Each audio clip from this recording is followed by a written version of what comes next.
Harga kedelai yang saat ini lagi-lagi melambung membuat para perajin tahu di desa Sepande Candi Sidoarjo mogok produksi. 3 hari terakhir ini seluruh perajin baik tahu maupun tempe tidak beroperasi sama sekali.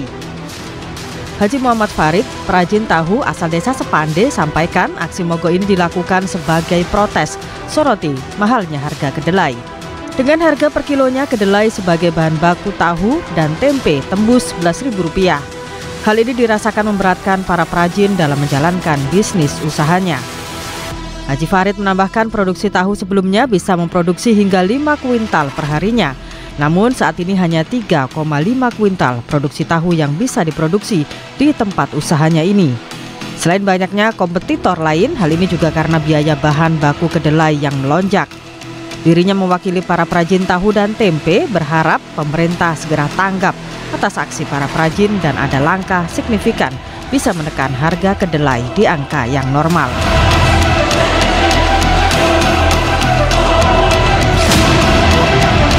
Sementara itu sejumlah perajin tahu di Desa Gelung, Kecamatan Paron, Kabupaten Ngawi juga tutup akibat terus merugi. Ini setelah harga bahan baku kedelai tak kunjung turun. Di desa tersebut menjadi sentra pembuatan tahu di Kabupaten Ngawi. Hasil produksi tahu dikirim ke sejumlah daerah seperti Madiun, Magetan hingga Ponorogo. Yayu Sri Wahyuni, salah satu perajin tahu di desa itu mengatakan, akibat harga kedelai terus melonjak, banyak perajin tahu di desanya memilih berhenti produksi. Menurutnya ada 10 perajin tahu di desanya, 7 diantaranya kini sudah tutup, termasuk dirinya. Yayu memilih menutup usaha tahunya karena terus merugi. Harga kedelai di Ngawi sudah menyentuh Rp12.000 per kilogramnya, 2 kali lipat harga normalnya Rp6.000. Kondisi serupa dialami Kadimin, perajin tahu lainnya yang menutup usahanya sejak sepekan terakhir. Ia tidak mampu bertahan meski sudah mengurangi produk, juga ukuran tahu.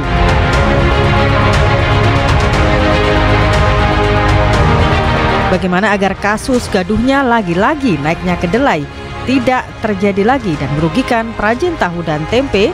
Selengkapnya kami hadirkan dalam program Dialog Gagasan Politik Jawa Timur Jatim Gaspol bersama para politisi Gerindra.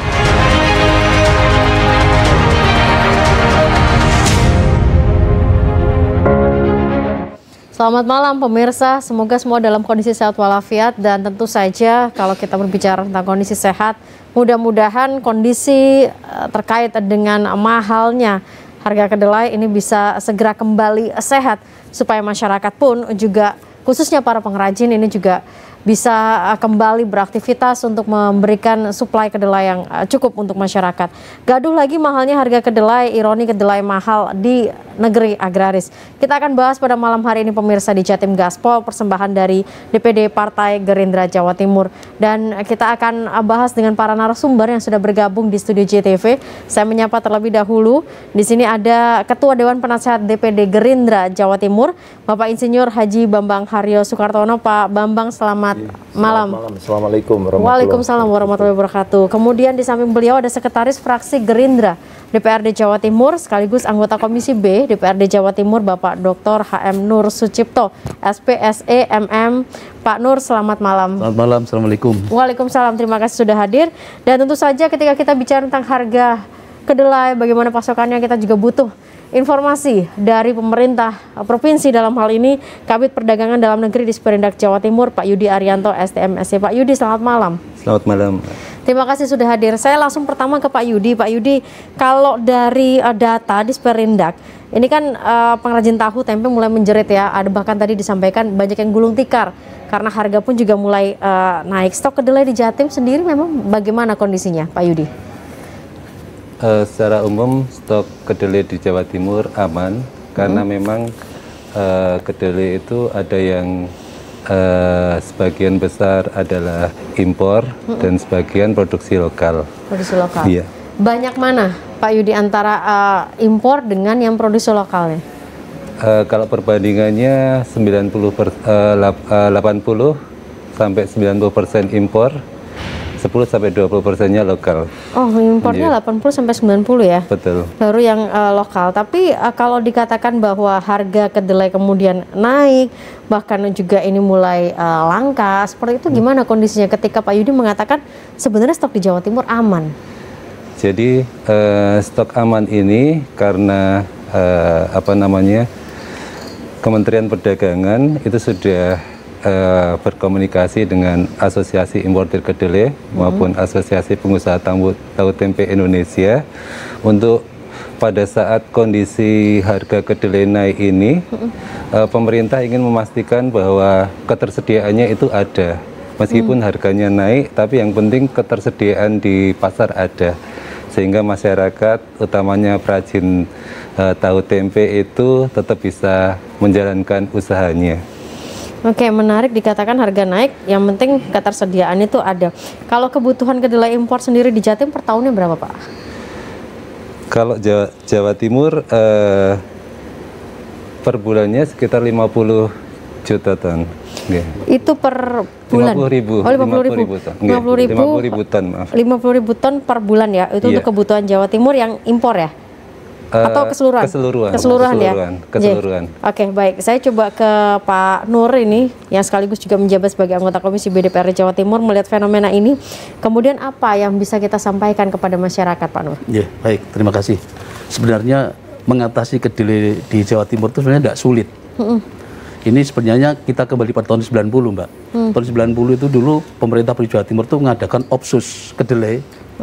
Lalu dalam Opsus ini pemerintah menyiapkan benih, pemerintah menyiapkan pupuk, menyiapkan obat, terus lalu Bulog sebagai penyangganya dia Opsus, jadi operasi dibeli semua, Opkup namanya. Jadi apa yang kemudian dihasilkan oleh para petani ini dibeli oleh dari Bulog itu sendiri? Iya, jadi pada waktu itu disalurkan dengan harga pasar ya, sehingga tidak ada permainan di luar, dan kita waktu itu kita swasembada nggak perlu import.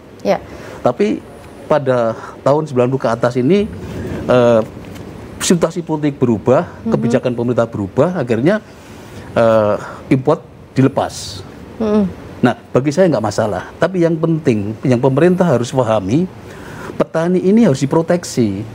Kenapa petani Jawa Timur makin menurun? Karena sudah biayanya tinggi, pupuk kadang-kadang hilang, pemerintah melepas pasar. Ini yang salah, kalau menurut saya. Jadi sebenarnya ujung pangkal dari persoalan terkait dengan kedelai di masa sekarang ini apa yang dilihat oleh Pak Nur?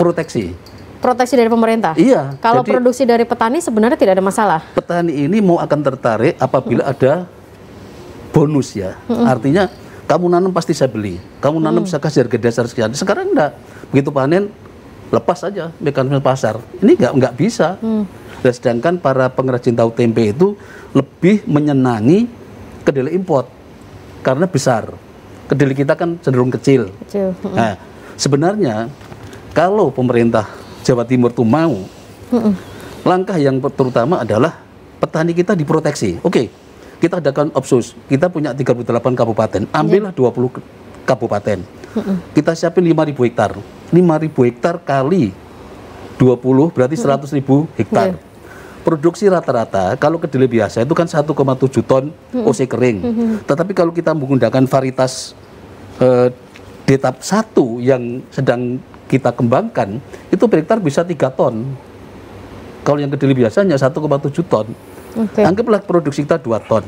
2 ton kali 100.000 kan sudah 200.000 ton. Betul. Gitu loh. Jadi ini kuncinya pemerintah harus berani melakukan Opsus dan pembeliannya Opkup melalui Bulog.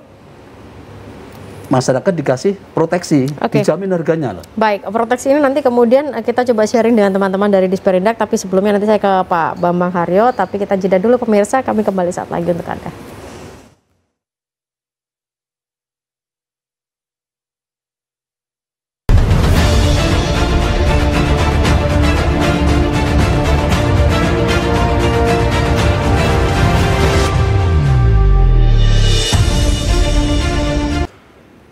Sejumlah catatan tadi sudah kami sampaikan di awal, khususnya terkait dengan apa yang terjadi dengan harga kedelai, bagaimana kondisi dari pemerintah, dari petani, termasuk juga dari pengrajin sendiri. Sekarang sebelum saya kembali ke Disperindak Jatim, untuk menanggapi ya masukan yang tadi disampaikan Pak Nur. Saya ke Pak Bambang Haryo dulu. Pak Bambang Haryo, ini gimana? Karena apakah karena memang kondisi kita itu memang harus impor atau bagaimana? Karena tentunya kita tahu seharusnya kita tidak impor sesungguhnya kalau kita bicara tentang kedelai begitu ya di Indonesia. Ya, saya pikir kita semua pernah tahu, pernah mendengar, dan pernah juga saya ikut mengalami pada waktu itu. Di zamannya Pak Harto, itu kita tidak pernah impor kedelai dari negara lain. Jadi kita penghasil kedelai termasuk yang terbesar. Waktu itu hasilnya adalah sekitar 2 juta ton per tahun. Jadi kita sudah tidak perlu impor. Sekarang ini kita impor 2,4 juta ton dari kebutuhan sekitar 3 juta ton. Jadi 600.000 ton saja yang dihasilkan oleh Indonesia. Jadi ini sesuatu yang ironis ya. Di saat-saat pemerintah sekarang ini geber masalah pertanian, tapi masalah kedelai kesulitan. Nah, ini harus impor. Kalau versi Pak Bambang sendiri, tapi apa yang menjadi penyebabnya? Dengan adanya impor ini harusnya ada satu pengendalian harga. Karena harga yang ada di Amerika, ini impor yang terbesar kita itu sekitar 2,2 juta ton itu, ya, itu dari Amerika. Itu harganya sekitar 0,44 US dollar atau sekitar 5.200 sekian, ya toh. Kalau misalnya ditambah dengan biaya impor transportasinya itu 6% kira-kira dari total komoditas, harga komoditas.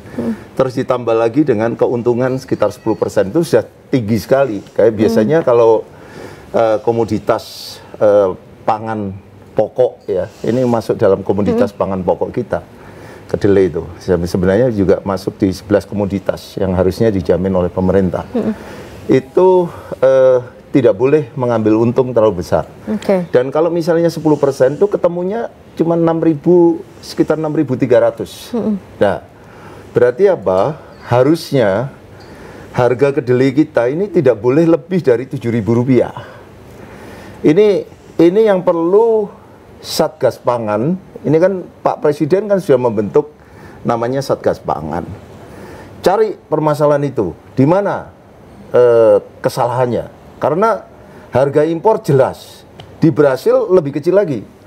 Brasil itu harga per kilogramnya sekitar 4.400. Tapi kesannya ya, ketika harus dicari begitu ya, karena kan ini sudah terlanjur terjadi dan masyarakat pun juga sudah mulai panik. Artinya apakah memang tidak ada antisipasi dari pemerintah? Jadi ini tugas daripada Satgas Pangan yang kebetulan dipimpin oleh Kementerian Perdagangan. Di situ dilibatkan ada kepolisian dan sebagainya. Itu langsung action. Jadi action, coba dicek ke pengimpor-pengimpor ini. Apakah ada manipulasi daripada harga ini. Dan kalau di Malaysia, komoditas pokok, itu yang ada namanya Price Control Act. Itu 30 komoditas yang dicek oleh mereka. Itu ada perubahan komoditas harga Rp1 gitu. Mereka itu hukumannya 3-5 tahun loh penjara. Jadi kalau itu ketahuan, langsung penjara. Berarti menurut Pak Bambang ini berarti kuncinya adalah di pengimpor yang harus dicek begitu ya? Saya pikir ketegasan daripada pemerintah sekarang ini, saya bukan mengatakan terus antipati pada pemerintah, bukan, karena kita sudah masuk dalam pemerintahan. Satu ketegasan dari pemerintah, terutama Satgas Pangan ini, untuk segera action, mengambil langkah bagaimana komoditas yang bisa menghasilkan ini, komoditas yang bisa menghasilkan ekonomi multiplier ekonomi yang luar biasa, juga penghasil tenaga kerja. Karena ada sekitar 81.000 pengrajin tempe yang ada di Indonesia. Ini bisa gulung tikar semua. Tidak hanya tempe. Karena hasil daripada kedelai ini ada soya, susu kedelai, ada beberapa produk lain ya, ada ini dan sebagainya. Jadi ini perlu keseriusan. Serius dan ketegasan. Sebelum nanti dilanjutkan lagi Pak Bambang, saya coba bergeser ke Pak Yudi. Pak Yudi, mungkin ada tanggapan terkait dengan apa yang sekiranya bisa dilakukan intervensi oleh teman-teman di Disperindak Jatim? Yang pertama untuk kebijakan impor itu ada di pemerintah pusat, Mbak. Jadi berapa kebutuhan kedelai yang diperlukan oleh 150.000 perajin tahu tempe seluruh Indonesia, itu ada di pemerintah. Dan memang diakui sampai minggu ketiga bulan Februari ini harga kedelai dunia, karena harga itu kan tergantung pada harga kedelai dunia. Ini di data Kemendak itu 15,68 US dollar per bushel. Jadi artinya ini harga merupakan harga tertinggi di tahun 2022, ya, di tahun 2022. Kalau menurut perhitungan dari Kementerian Perdagangan, dengan harga impor atau harga internasional sebesar itu, diperkirakan harga jual di tingkat importer sekitar 11.000 rupiah per kilogram. Sehingga terkait dengan intervensi dari pemerintah, dalam hal ini Kementerian Perdagangan, beberapa kali disampaikan oleh Pak Menteri atau Pak Dirjen PDN, untuk yang kedelai ini tidak ada intervensi dari pemerintah terkait dengan pemberlakuan harga di tingkat importer. Kalau dari Disperindak sendiri kerjasama dengan teman-teman Satgas khususnya untuk di wilayah Jawa Timur gimana? Jadi dengan Satgas Pangan, jadi Satgas Pangan dari Polda, kemudian dari OPD, dari Bulog, dari KPPU, itu untuk permasalahan kedelai kita pastikan di tingkat gudang-gudang importer gitu ya, apakah ketersediaannya ada, kemudian juga di gudang-gudang yang ada masyarakat. Ya, artinya memang selama ini kita menemukan tidak ada permasalahan terkait dengan penimbunan. Jadi barang datang, tapi juga keluar sebagaimana mestinya untuk didistribusikan kepada distributor level 2 atau ke koperasi-koperasi yang ada di Jawa Timur. Berarti di Jawa Timur tidak ada temuan berarti ya Pak Yudi ya? Sampai sejauh ini? Sejauh ini belum ditemukan. Oke. Ini menarik, sejauh ini belum ada temuan Pak Nur, artinya seharusnya aman-aman saja begitu kan, tapi toh faktanya di lapangan tidak seaman seperti itu Pak Nur. Jadi begini, saya bukan kritik pemerintah ya, saya bicara padanya ya.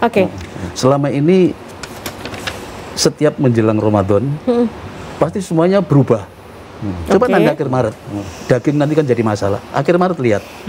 Nah, kembali masalah kepada kedelai ini, kemarin saya dengar Menteri Pertanian bilang mau nanam 1 juta hektar. Lu butuhnya makan sekarang kok baru mau nanam, itu loh. Butuhnya kan sekarang. Kenapa Menteri baru ngomong mau menanam? Satu, yang kedua, nanam kedelai itu tidak sembarang waktu menanam. Kalau curah hujan tinggi juga rusak, tidak akan tumbuh. Tanam kedelai yang paling bagus itu adalah pada bulan 3 sampai bulan 5. Nah, berarti kalau ini mau nanam, nunggu bulan Maret atau April, puasa. Nah, puasa harga akan jelas melambung tinggi. Kalau barang yang dari impor tadi tersendat lagi, ini pasti akan gejolak terus. Jadi sebenarnya saya berharap, sejak dulu saya sudah mengingatkan beberapa tahun lalu, setiap saya hearing dengan Dinas Pertanian, saya ingatkan, Pak, kenapa nggak ada program Opsus kedelai? Jangan sampai nanti pada bulan-bulan puasa itu akan terjadi ledakan. Ternyata betul. Kalau kita mau namanya swasembada pangan, memang kita harus siap dulu. 9 pokok itu penting gitu loh. Jadi artinya pemerintah Jawa Timur kan anggaran kan ada. Kenapa nggak dianggarkan pada sektor pertanian ini? Jangan sampai UKM tahu tempe itu menjadi masalah. Jadi saya berharap kita ini harus, kedaulatan pangan kita ini harus kita jaga. Kalau sedikit-sedikit artinya impor, sebenarnya mampu tidak sih kita ini kalau dengan kondisi sekarang ya, mampu kita tidak memberikan produksi dalam jumlah yang lebih besar dibandingkan kalau tadi perbandingannya 80-90% impor, 10%-nya kurang lebihnya adalah produksi sendiri. Sebenarnya kita ngambil petani ya, kita ambilkan porsi 30% sanggup. Contoh ya. Bisa ya? Bisa. Contohnya begini. Tetapi pemerintah harus campur tangan loh. Tidak boleh mekanisme pasar loh. Salah satu contoh begini. Jawa Timur kan 38 kabupaten. Ambil 20 kabupaten. 20 kabupaten ini tiap kabupaten disiapkan 5.000 hektar untuk kedelai. Berarti kita siap 100.000 hektar. Kalau menggunakan varietas yang bagus, misalnya DRAP 1, DETAP 1 ya, itu bisa 3 ton loh. Karena kalau masyarakat senang kedelai besar, DETAP 1 itu besar-besar. Nah, sehingga bisa produksi rata-rata 2,5 sampai 3 ton per hektar. Kita ambil 2,5 ton aja per hektar. Kali 100.000. Berarti kita sudah punya stok 250.000 ton. Kalau tadi dari Disperindak mengatakan butuh 500.000 ton, berarti kita udah pada posisi 50%. Nggak sulit. Ya, sebenarnya kita mampu begitu ya. Mampu. Tapi yang penting begini Mbak, pemerintah harus berani melakukan proteksi. Ya. Warga petani harus kita sanggah. Jangan dilepas sama mekanisme pasar, kita nggak siap. Gitu loh. Proteksi pemerintah, kalau tadi Pak Bambang mengatakan bagaimana ketegasan. Sempat dari politikus Gerindra Pusat, Pak Arief Puyono ini menyentil Mendak itu supaya dicopot begitu kan, karena sembako harganya amburadul. Itu gimana kalau Pak Bambang melihatnya? Jadi begini. Karena sebelum kedelai juga minyak goreng. Permasalahan ini kan bukan kesalahan mutlak dari Mendak. Jadi karena gimana? Mendak itu yang memprotek konsumen. Sedangkan yang memprotek produsen itu adalah Menteri Pertanian. Nah sekarang sudah jelas bahwa Kemendak menginginkan kebutuhan kedelai 3 juta ton setiap tahun. Berarti apa? Kementerian Pertanian harus bisa memenuhi kebutuhan untuk yang diinginkan oleh Kemendak. Jadi jangan Kemendak kalau Kementerian Pertanian nggak bisa, terpaksa dia impor. Tadi saya sudah sampaikan bahwa zamannya Pak Harto itu di Jawa, pertanian di Jawa itu wajib juga memproduksi kedelai, karena kedelai itu sebagai pokok pangan ya, pangan pokok masyarakat. Itu 2 juta ton, Pak. Dan itu bisa. Ya toh, pada waktu itu zamannya Pak Harto 2 juta ton bisa. Dan pada waktu itu juga setelah itu ditemukan di Prabu Muli, Pak. Di Prabu Muli itu ada tanah yang luar biasa luas. Dan itu kalau misalnya ditanam kedelai, Prabu Muli itu di Palembang sana. Itu kalau ditanam kedelai dan itu bisa hidup ya, karena permasalahan tanah-tanah ini yang ada di kita ini, ada yang tanah yang mengandung asam, terlalu asam, dia nggak bisa. Jadi dia bisa hidup, dan bahkan pada waktu itu kalau dihitung 3,5 ton misalnya, atau 3 ton per hektar, itu bisa menghasilkan di atas 2,5 juta ton. Itu ada tuh beritanya itu dari Dan pada waktu itu pemerintah mengajak BUMN yang namanya dari Pertamina, Patra Pangan istilahnya kayak gitu, untuk menanam kedelai tadi. Baik. Dan hasil daripada kedelai itu bisa dipakai untuk kebutuhan masyarakat pada waktu itu. Jadi kalau sebenarnya saat ini kita bisa menghasilkan 4 juta ton harusnya. Seharusnya kita bisa. Baik. Nanti kita akan ulas lagi ya, ini tergantung Menteri Pertaniannya. Jadi bukan Mendaknya yang dicopot. Nanti kita akan ulas lagi apa sebenarnya yang kemudian menjadi sumber utama kenapa ini harus terjadi dan boleh dikatakan rutin begitu ya. Kami kembali saat lagi pemirsa. Karena kebutuhannya udah jelas.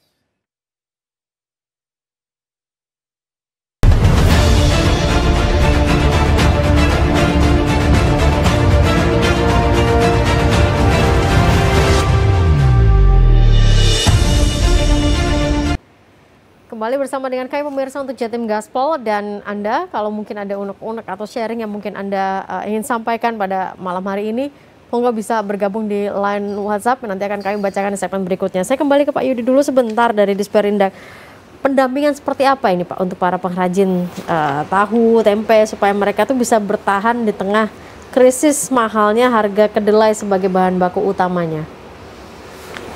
Jadi untuk perajin tahu tempe di Jawa Timur ya, ini kami pastikan dengan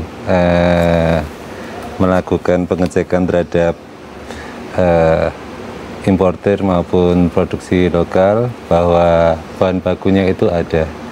Memang untuk produk tahu tempe, kalau tempe itu memang terus terang masyarakat lebih suka yang impor.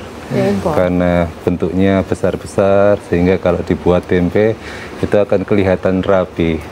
Sedangkan kalau lokal memang ada kecenderungan ukurannya berbeda-beda sehingga tapi itu rasanya enak sekali sehingga cocok digunakan untuk tahu karena sudah diperas gitu ya, agak kelihatan bentuknya tapi rasanya sangat cocok sekali.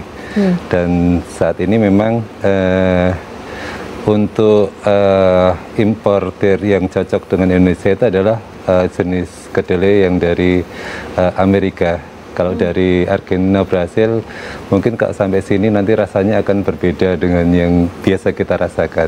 Nah, kita jadi dari Amerika, jadi itu ketersediaan tahu dan tempe untuk kedelai untuk perajin tahu dan tempe ini kita pastikan ada untuk perajin yang ada di Jawa Timur.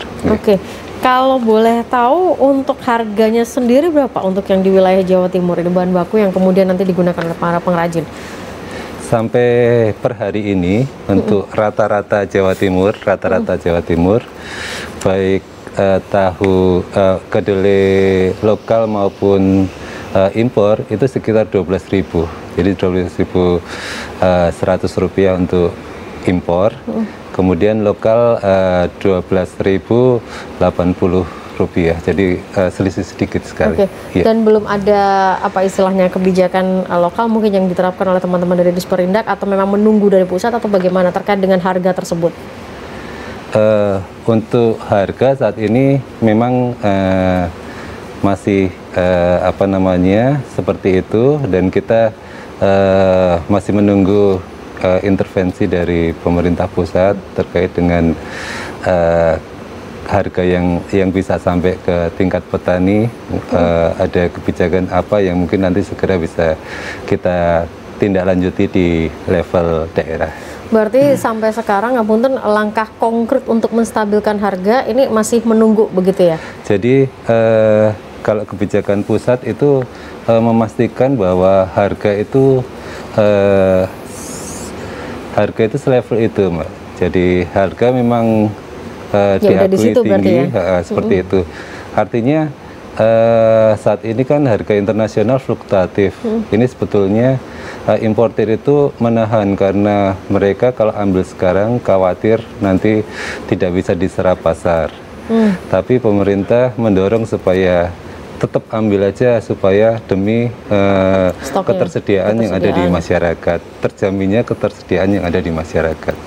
Oke, baik. Itu sementara yang kemudian bisa diberikan oleh pemerintah. Pak Bambang bagaimana melihatnya? Apakah itu sudah cukup begitu? Karena sebenarnya yang diminta oleh pasar bukan hanya sekedar ketersediaan, tapi juga kestabilan harga itu sendiri. Karena kalau 12.000 ya katakanlah itu adalah dari ini ke pengrajin, pastinya ke pasar juga pasti akan lebih tinggi lagi. Ya. Jadi ya beginilah, kalau misalnya kita ini nggak tergantung pada diri kita sendiri, jadi kita tergantung sama orang lain dan kita nggak ngerti bahwa apakah si pengimpor ini ada sesuatu ini atau tidak.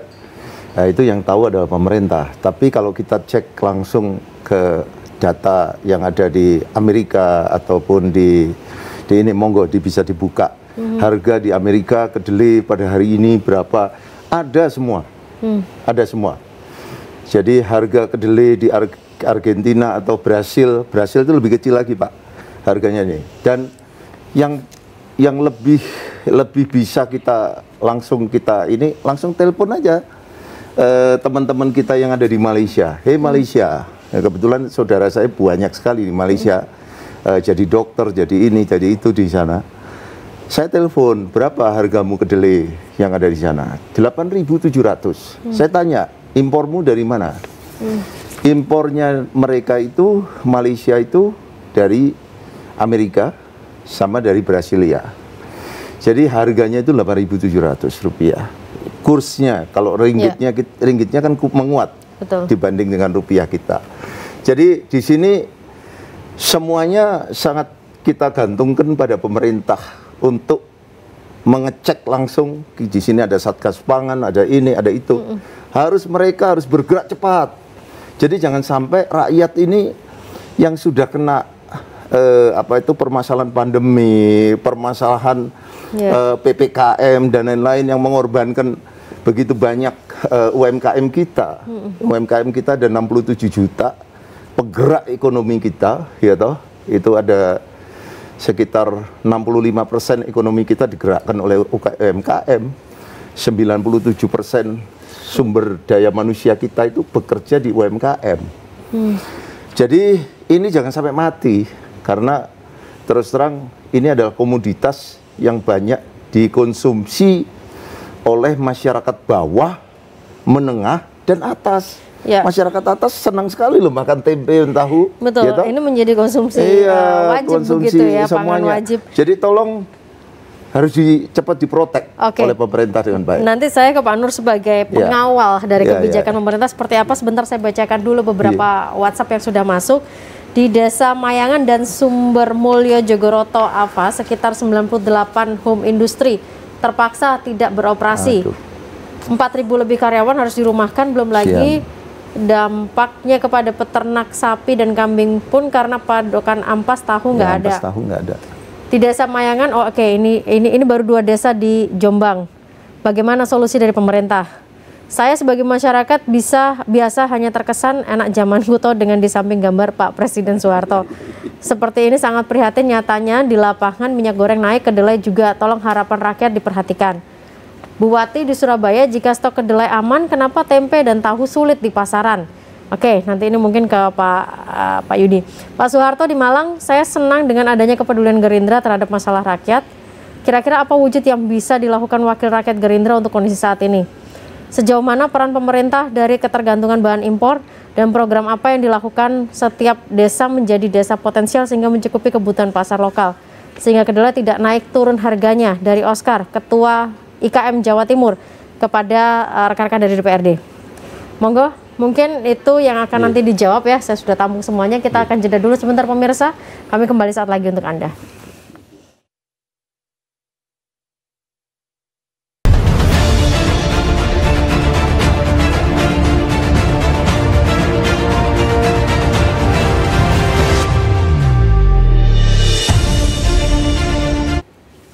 Ada banyak suara dari masyarakat yang tentu saja menginginkan agar bisa segera stabil kembali, dan saya ke Pak Nur. Pak Nur, ini tadi tentunya sebagai pengawal dari kebijakan pemerintah begitu ya, khususnya di wilayah Provinsi Jawa Timur.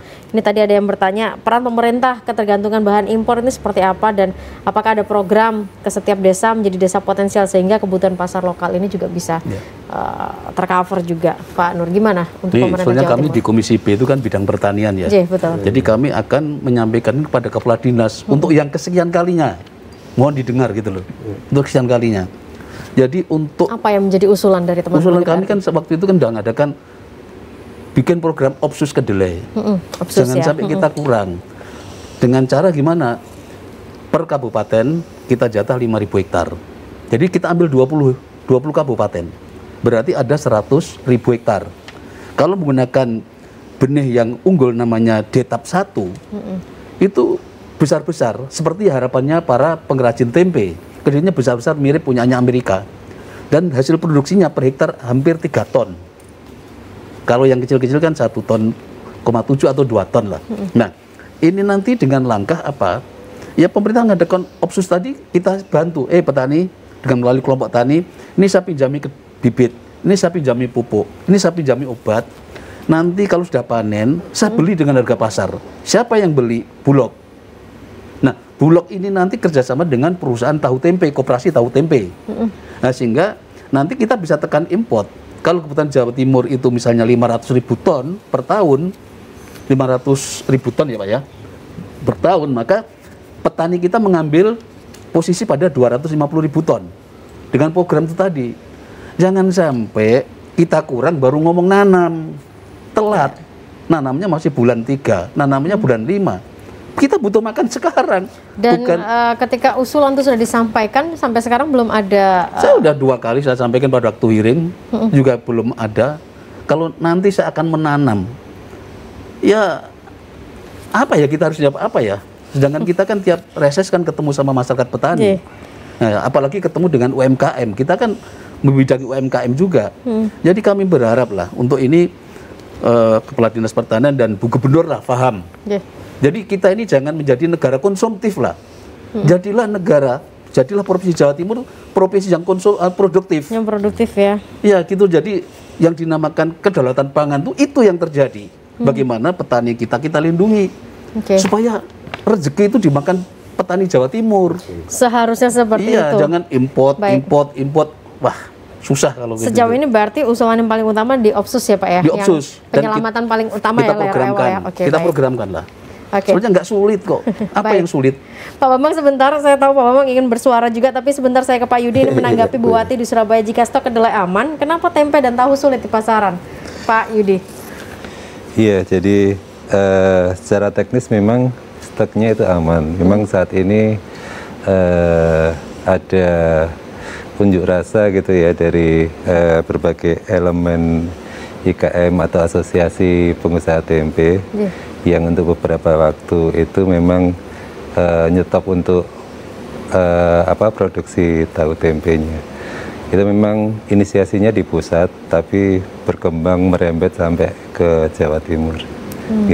Insya Allah nanti setelah ini kalau ketersediaan sih aman, semoga nanti bisa kembali memproduksi, tentu saja dengan harga keekonomian yang baru. Jadi masyarakat juga bahwa ekonomi kita itu meningkat dari waktu ke waktu, sehingga kalau misalnya selama ini harga tempe ada kenaikan sedikit mengikuti inflasi, saya rasa itu menunjukkan bahwa ekonomi kita sudah berkembang sebetulnya. Kita mau mengedukasi masyarakat bahwa kalau ekonomi berkembang mungkin ada penyesuaian harga untuk tempe di pasaran, itu tentu saja seperti itu. Baik, itu harapan bersama, mudah-mudahan yang menjawab suara dari masyarakat juga. Pak Bambang, ini ada beberapa saya bacakan juga. Kementerian Pertanian sepertinya selalu kalah dengan pengusaha dalam kurung mafia pada komoditi atau perdagangan bidang-bidang pertanian.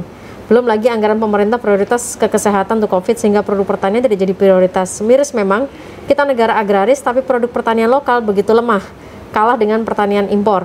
Pemerintah tidak mau report dan tidak berpihak pada para petani kita. Benarkah demikian? Joseph, Integrasi Media.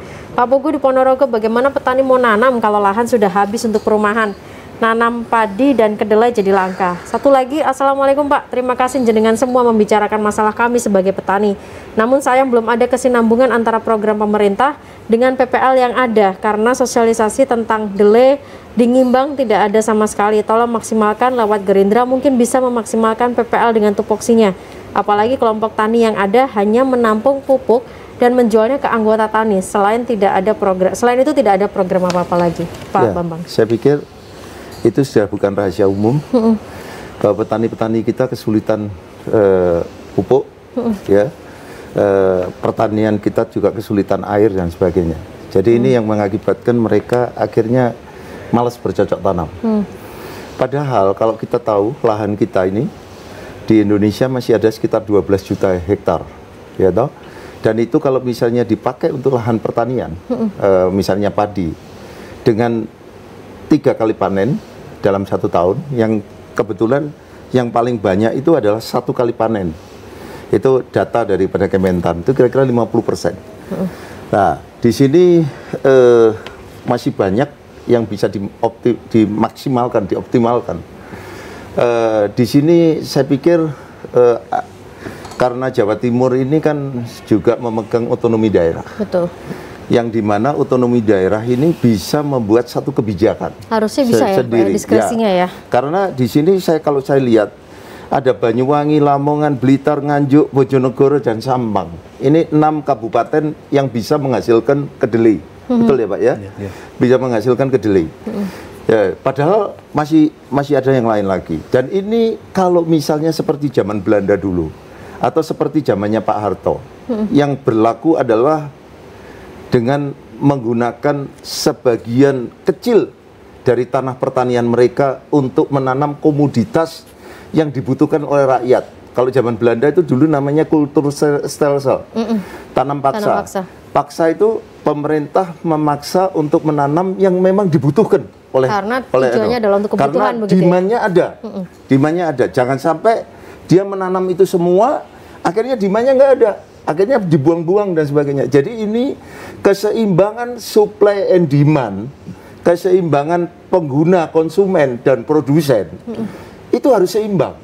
Kalau seimbang, maka harga daripada komoditas itu bisa sesuai dan petani betul-betul bisa makmur juga karena ada terjadi keseimbangan tadi. Berarti ada banyak layer-layer yang harus disiapkan begitu ya Pak Bambang ya? Betul, dan ini tergantung daripada pemerintah daerah ini. Ayo kita nanam sebagian 10% dari lahanmu ditanam kedelai misalnya. Ya sudah, kita akan swasembada kedelai nih Jawa Timur. Udah nggak usah. Dan pernah itu bisa. Pak Imam Utomo pernah mengatakan stop impor yang masuk Jawa Timur. Kok Imam Utomo? Pak Karwo ya? Pak Karwo, stop impor daging, stop impor ini. Jawa Timur pemproduk swasembada pangan ini A, B, C, D. Nah, kalau itu dilakukan pasti bisa. Dan rakyat akan gemuyu semua. Seperti zamannya Pak Harto yang mantunya adalah Pak Prabowo Subianto. Baik Pak Bambang, saya masih ada waktu, saya ke Pak Yudi dulu. Pak Yudi, mungkinkah itu kemudian menjadi satu kebijakan, menjadi kebijakan daerah sebagai otonomi untuk di Jawa Timur? Beberapa komoditi memang sudah dilakukan, ya, jadi tidak menutup kemungkinan hal tersebut bisa dilakukan. Oke, jadi kita masih menunggu lagi ya, akankah ya untuk khususnya untuk yang kedelai ini bisa atau tidak begitu? Sepanjang produksinya dalam daerah cukup ya Mbak. Oke, nanti kita titipkan lewat suaranya Pak Anur ini ya. Pak Anur yang harus lebih bersuara lagi ya, meskipun 2 kali tadi sudah dikatakan sudah bersuara, kayaknya butuh yang ketiga dan keempat kalinya. Kita jeda dulu sebentar pemirsa, kami kembali saat lagi.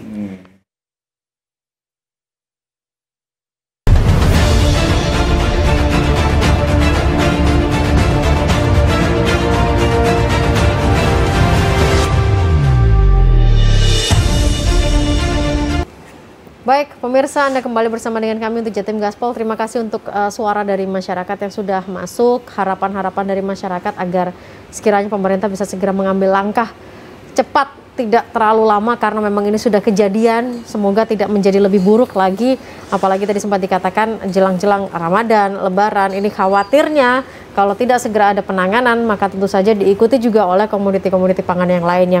Saya ke Pak Nur dulu, kita punya waktu 7 menit, lebih kepada langkah konkretnya apa? Kalau Pak Nur sebagai Sekretaris Fraksi Gerindra DPRD Jatim sekaligus Komisi B DPRD Jatim, apa yang kemudian bisa dilakukan untuk mempercepat, khususnya untuk wilayah Provinsi Jawa Timur sebagai pengawal kebijakan di sini? Kalau saat ini kita jujur ya, untuk mempercepat jelas tidak akan bisa. Karena ketergantungan kita hanya 10% produksi, 90% import. Tetapi dan butuh bukan waktu ya ada keterlambatan. Saya pengen duduk di Sprindak sama pertanian, kita duduk, kita ngomong sama Komisi B, langkahmu apa? Langkah yang kita tawarkan dari Komisi B adalah lakukan dengan operasi khusus dengan Opsus tadi, ambil kabupaten sekian, ambil proses 100.000 hektar. Dengan produksi mengambil dengan benih DETAP 1. Ini di Balit Kabi, di Badan Penelitian Tanaman Aneka Kacang di di Bedali Lawang ini udah punya. Jadi untuk menutup kesukaannya petani pengrajin tahu tempe yang gede-gede itu udah ada varietas DETAP 1 yang bisa 3 ton per hektar. Ini kita manfaatkan, dia siap produksi. Nah, sehingga nanti karena musim tanamnya itu bulan 3 dan bulan 5, ya kami harapkan Dinas Pertanian mengubah pola strateginya untuk segera melakukan penanaman secara secara nasional untuk Jawa Timur ya, sehingga kebutuhan Jawa Timur bisa tertutup. Dan yang kedua, import yang Jawa Timur yang butuhnya 500.000 ton tadi kita potong, kita ambil 200.000 untuk jatahnya petani. 300.000 silakan import lah. Jadi petani biar kita bisa swasembada pangan dan rasa nasionalisme itu ada gitu loh. Ojo terus kita ini konsumtif, kapan produktif kan Baik. gitu. Kita menunggu supaya bisa segera terwujud Ya, begitu ya insya Allah, usulan ya. dari Pak Nur. Terima kasih. Saya ke Pak Yudi secara singkat dari Disperindak Jatim. Jadi yang seperti yang saya sampaikan sebelumnya, ini kami ingin memastikan bahwa 24.518 perajin tahu tempe di Jawa Timur itu mendapatkan bahan baku kedelai untuk produksi mereka, sehingga ekonomi masyarakat tetap berjalan dan masyarakat secara umum bisa menikmati tahu dan tempe seperti biasanya. Saya kira Mendapatkan itu artinya langsung diberikan kepada pengrajin tahu tempe begitu ya, Pak Yudi, atau bagaimana? Menjamin ketersediaannya. Menjamin ketersediaannya ya, oke. Ya, jadi dalam bulan Februari dan Maret ini berdasarkan kuota produksi dan impor yang ada, itu insya Allah ketersediaan bahan baku untuk perajin tahu tempe cukup. Ketersediaan bahan baku cukup, harganya aja yang nggak cukup kayaknya. Harganya yang menyesuaikan. Baik, mudah-mudahan kita tunggu nanti ada kebijakan yang bisa lebih bersahabat kepada rakyat. Partai Gerindra selama ini selalu peduli dengan wong cilik. Pak Bambang, apa yang langkah konkret dari teman-teman Gerindra? Mantunya Pak Harto ini.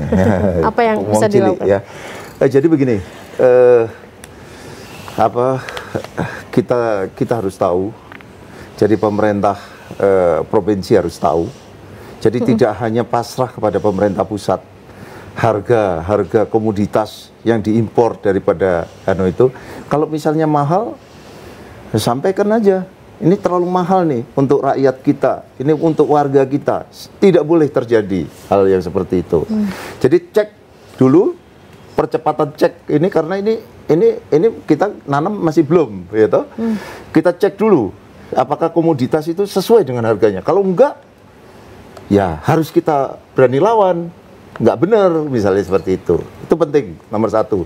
Nomor dua adalah kita harus berani mulai dengan sekarang itu, otonomi Jawa Timur harus berani membuat satu gebrakan, kita swasembada komoditas ya, pokok dari padi kita sudah tertinggi.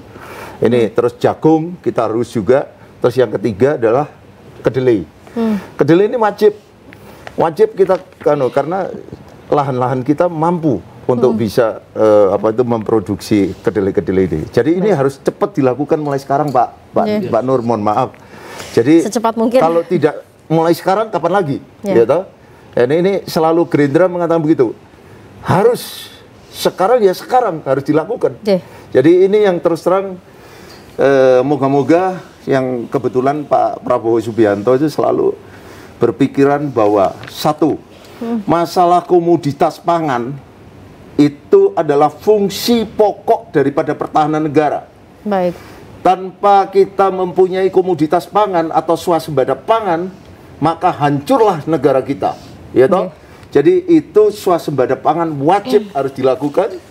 Dan pangan itu merupakan tonggak daripada pertahanan negara. Kita tanpa makan, tentara-tentara kita tanpa makan ya nggak bisa. Baik, Pak Bambang. Ya. Jadi itu aja. Moga-moga dilaksanakan. Amin. Dan tidak ada kesulitan lagi di Jawa Timur komoditas kedelai. Ya, mudah-mudahan seperti itu, karena mau tidak mau ini sudah kejadian. Kita bukan lagi bicara antisipasi, tapi harus gerak cepat supaya bisa segera dirasakan kembali oleh masyarakat, petani dan juga para pengrajin tahu tempe itu sendiri. Pak Yudi, terima kasih sudah hadir. Pak Nur, terima kasih. Pak Bambang Haryo, terima kasih. Sehat selalu untuk semuanya dan semoga dari diskusi ini bisa menuju kepada kebijakan yang cepat, tepat, efisien dan bisa segera dirasakan oleh masyarakat. Saya Agnes pamit, terima kasih untuk DPD Partai Gerindra Jawa Timur yang sudah menyelenggarakan untuk diskusi pada Jatim Gaspol malam hari ini. Selamat malam, sehat selalu untuk kita semuanya.